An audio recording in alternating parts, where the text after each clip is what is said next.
சிவந்திபுரம் ஊராட்சிக்குட்பட்ட புலவன்பட்டி கிராமத்தில் சாலை அமைப்பதற்கு முன்பாகவே முதலமைச்சர் மற்றும் திமுக நிர்வாகிகள் படத்துடன் நன்றி தெரிவித்து போஸ்டர் ஒட்டப்பட்ட சம்பவம் அதிருப்தியை ஏற்படுத்தியுள்ளது.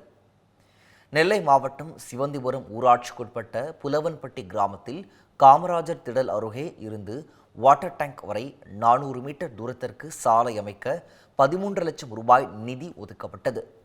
நேற்று முன்தினம் வரை சாலை அமைக்கப்படாத நிலையில் சாலை அமைத்து தந்த முதல்வர் ஸ்டாலின் பரிந்துரை செய்த முன்னாள் சபாநாயகர் ஆவுடையப்பன், அம்பை ஒன்றிய தலைவர் பரணிசேகர் மற்றும் வார்டு உறுப்பினர் உள்ளிட்டோருக்கு நன்றி என அச்சிட்டு தென்பொதிகை ஸ்ரீமந்த் நாராயண சுவாமி கோயில் நிர்வாகம் சார்பாக நேற்று போஸ்டர்கள் ஒட்டப்பட்டு இருந்தது. இதனால் சர்ச்சை எழுந்ததால் சாலை போடும் பணி அவசர கதியில் நடைபெற்று வருவதாக குற்றச்சாட்டு எழுந்துள்ளது. 13 லட்சம் ஜாங்ஷன் ஆகின ரோடை இப்போ ஒரு 20க்கு 20 அடி மட்டும் இதில் போட்டிருக்காங்க.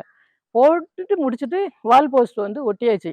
நாங்கள் முழுவதும் பணி செஞ்சு நிறைவு ஆயிட்டுன்னு சொல்லி மேல்மட்டத்திலேருந்து போட்டு நோட்டீஸ் ஒட்டியாச்சு. இப்போ என்னென்னா எங்களுக்கு மோசமான அளவு ரோடு வடக்க கிட்டத்தட்ட 400 மீட்ரு வரைக்கும் 400 அடி வரைக்கும் எங்களுக்கு ரோடு போடலை. இன்னும் அவ்வளோ இடிஞ்சு எல்லாம் கிடக்கு.